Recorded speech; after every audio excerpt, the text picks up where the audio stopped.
মাত্র 10 টাকায় করা যাচ্ছে বস্তা ভর্তি বাজার। হ্যাঁ, এটা কি শুনলাম? এ কি করে সম্ভব? আসছে পবিত্র রমজান মাস, আর এদিকে মাছ মাংস তো দূরস্থান, চাল ডাল এমনকি শাকসবজিতে হাত দিতে গেলেও ছ্যাঁকা লাগে। ব্র্যান্ডেড বা প্যাকেটজাত খাবারের কথা তো বাদ দিন। বাংলাদেশ জাতীয় খাদ্য মন্ত্রণালয়ের রিপোর্ট অনুযায়ী বর্তমানে 1 কেজি মোটা চাল অর্থাৎ সিদ্ধ চালের দাম 48 থেকে 50 টাকা, খোলা আটার দাম 45 থেকে 46 টাকা। দেশি মুরগির কথা বাদ দিন। দ্য ডেইলি স্টারের একটি রিপোর্ট অনুযায়ী বর্তমানে 1 কেজি ব্রয়লার মুরগির দাম 200 টাকা, ডিম 135 টাকা প্রতি ডজন, আবার মুসুর ডাল 150 টাকা কেজি। সেখানে মাত্র 10 টাকায় ব্যাগ ভর্তি বাজার। বর্তমান বাংলাদেশের এই ঊর্ধ্বগতির বাজারে এ কথা শুনে হাসবো নাকি কাঁদবো সেটাই তো বুঝতে পারছি না। এ কি সত্য নাকি স্বপ্ন? এই বিষয়ে বিস্তারিতভাবে কথা বলার আগে আপনাদেরকে জানাতে চাই যে পিনিক পাই সাইকোলজির নতুন ভিডিও আপলোড হয়েছে। সেই ভিডিওটির লিংক আমি এই ভিডিওর ডেসক্রিপশন ও ফার্স্ট কমেন্টে দিয়ে দিয়েছি। বন্দুক থেকে বের হওয়া গুলি, মুখ থেকে বলা কথাও কখনো ফিরিয়ে আনা যায় না। তাই কথা বা শব্দ একটা মানুষের শক্তিও আবার দুর্বলতাও। ঠিক সময়ে উপযুক্ত কথা বলার কারণে মানুষের অনেক সমস্যার সমাধান হয়ে যেতে পারে, কিন্তু কোনো কিছু না ভেবে বলা কথাগুলো মানুষের সমস্যা আরো বেশি বাড়িয়ে দিতে পারে। কথায় কথায় অন্যকে উত্তর দেওয়ার পরিবর্তে চুপ থাকুন। শব্দ বা কথা মানুষের দুর্বলতা হবে নাকি শক্তি, সেটা নির্ভর করে যে আপনি কখন, কোথায় এবং কিভাবে এই শব্দের ব্যবহার করছেন। মনে রাখবেন, কথা বলা যদি হয় আর্ট, তবে নীরবতা হচ্ছে সাধনা। যারা এখনো সেই ভিডিওটি দেখেননি, দেখে জানাবেন কমেন্ট সেকশনে। আর ভিডিওটি দেখে যদি কিছু শিখে থাকেন, যদি কিছু ভালো লেগে থাকে, তবে অবশ্যই একটি লাইক করে আসবেন। এতে আমাদের কাজ করার স্পৃহা আরো অনেক বেশি বেড়ে যায়। So coming back to the point, বাংলাদেশের এই ঊর্ধ্বগতির বাজারে মাত্র 10 টাকায় ব্যাগ ভর্তি বাজার কি করে সম্ভব? এটা কি কোনো স্ক্যাম নাকি মিথ্যা পাবলিসিটি? না, এসব কোনোটাই না।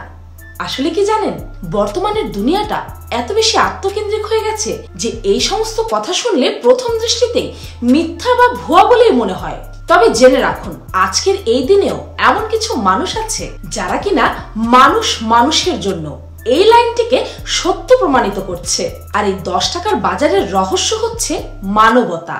এখানে মাত্র 10 টাকায় পাওয়া যাচ্ছে চাল ডাল চিনি ছোলা মুরগি মাছ সহ নিত্য প্রয়োজনীয় মোট 17টি জিনিস, যেগুলোর বর্তমান বাজার মূল্য কম করে হলো 1000 টাকা। পবিত্র রমজান মাস উপলক্ষে বিদ্যানন্দ ফাউন্ডেশন দরিদ্র ও নিম্ন আয়ের মানুষদের জন্য আয়োজন করেছে অসাধারণ এই বাজার। কিন্তু কোথায় রয়েছে এই বাজারটি? বরিশালের রাজবাহাদুর সড়কের লেডিস ক্লাবে আয়োজিত হয়েছে এই 10 টাকার বাজার। এই বাজারে 2 কেজি প্যাকেটজাত আটার দাম মাত্র 1 টাকা, 1 কেজি মুসুর ডালও 1 টাকা। তাছাড়াও চাল ছোলা চিনি মাছ এমনকি মাংস সবকিছুর দামই মাত্র 1 টাকা করে। হ্যাঁ, সেই 1 টাকা যেটা কিনা আজকাল মানুষ ভিক্ষুককে দেওয়ার আগেও দুবার ভাবে যে আরে 1 টাকা দিয়ে আজকাল কি হয়। কিন্তু মানবতার এই বাজারে আপনি যা কিছুই কিনবেন সবকিছুর দাম হবে মাত্র 1 টাকা। এখানকার মোট 17টি পণ্য থেকে বাছাই করে নিজের পছন্দ এবং প্রয়োজন অনুযায়ী যে কোনো 10টি পণ্য কেনা যাবে মাত্র 10 টাকায়। খাবার দাবারের পাশাপাশি এখানে পোশাকও পাওয়া যাচ্ছে মাত্র 1 টাকায়। প্রতিবারই রমজান তথা ঈদ আসলে কিছু অসাধু ব্যবসায়ীরা অলরেডি আগুন লাগায় এই বাজারে পণ্যের দাম আরো কয়েক গুণ বেশি বাড়িয়ে দেয়, যাকে বলে মরার ওপর খাড়ার ঘা। এর মধ্যে মধ্যবিত্ত এবং উচ্চবিত্তরাও যেখানে হিমশিম খাচ্ছে, সেখানে দরিদ্র এবং নিম্নবিত্তদের তো না খেয়ে মরার অবস্থা। তবে এই সমস্ত উদ্যোগ যেন ঘুটঘুটে অন্ধকারে এক ছটাক আলোর মতো, যেখানে ধনী গরিবের ভেদাভেদ মিটিয়ে সবাইকে এক সারিতে নিয়ে আসার প্রচেষ্টা করছেন এরা। এখন আপনাদের অনেকের মনে প্রশ্ন আসতে পারে যে দিচ্ছে যখন ফ্রিতে দিলেই তো পারে, 10 টাকা রাখার আবার কি দরকার? আসলে এই উদ্যোগের পেছনের চিন্তাটা আরো অনেক বেশি গভীর। কোন নিম্নবিত্ত মানুষ যেন এই সমস্ত জিনিস নেওয়ার আগে এটা না ভাবে যে তাদেরকে ভিক্ষা বা ত্রাণ দেওয়া হচ্ছে, বরং তাদের আত্মসম্মানকে আঘাত না করে এটা এস্টাবলিশ করা হচ্ছে যে তারাও নিজের টাকায় এই সমস্ত জিনিস কিনে নিয়ে যাচ্ছে।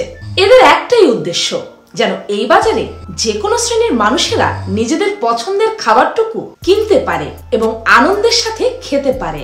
বর্তমান বাজারে যেটা শুধুমাত্র উচ্চবিত্তদের জন্যই সম্ভব। কি চমৎকার ভাবনা, তাই না? সত্যি এমন উদ্যোগ যেসব মানুষেরা নিয়েছেন তারা প্রশংসনীয় তথা সম্মানীয়।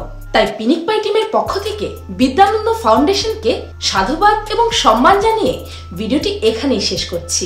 যাওয়ার আগে এটাই বলতে চাই যে এই সমস্ত মানুষেরা যতদিন বেঁচে থাকবে ততদিনই বেঁচে থাকবে মানবতা। ভিডিওটি ভালো লেগে থাকলে লাইক কমেন্ট না করলেও এই ভিডিওটিকে অবশ্যই বেশি বেশি করে শেয়ার করুন এবং তাদের এই মহৎ কাজকে বাহবা দিয়ে নিজের মনুষ্যত্বের পরিচয় দিন। আমি ফাল্গুনী, আজকের মতো এ পর্যন্তই। দেখা হচ্ছে পরের ভিডিওতে।